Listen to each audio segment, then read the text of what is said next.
Araw-araw nanggagalaiti ako sa galit sa mga nakikita. Sabi mo, hindi can of worms. Ano sabi mo? Naku, it's more than that. More than a can of worms. Hindi ka pwede magbura, sir. Hindi ka pwede magbura, sir. Your laps. Grabe. Yung props na flood control, di mo Sino ba naman napigil. hindi mapapamura? Talagang pinaglolo ko tayo nito mga to.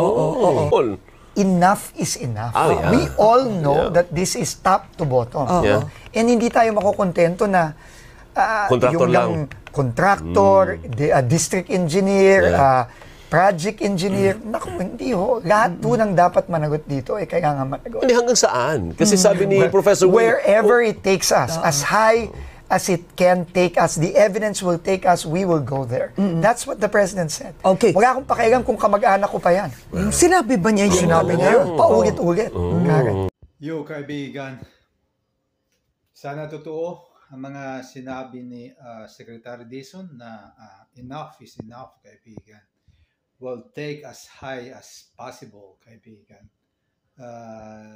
Sabi din niya na kakasuhan, sagasaan, kahit na kamag-anak ng Pangulo. Sana totoo. Sana he will do it.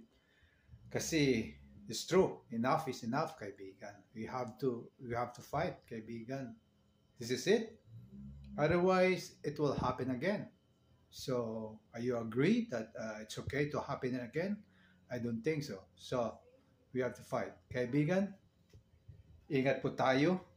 Continue, or taking videos or vlogging para educating our Filipinos, kaibigan. Kahit sa inyo, kahit sino sa inyo, gawa lang po kayo ng gawa ng video about this flooding project, ghost project, kaibigan, para we need to educate ourselves, kaibigan. Kahit sino sa atin.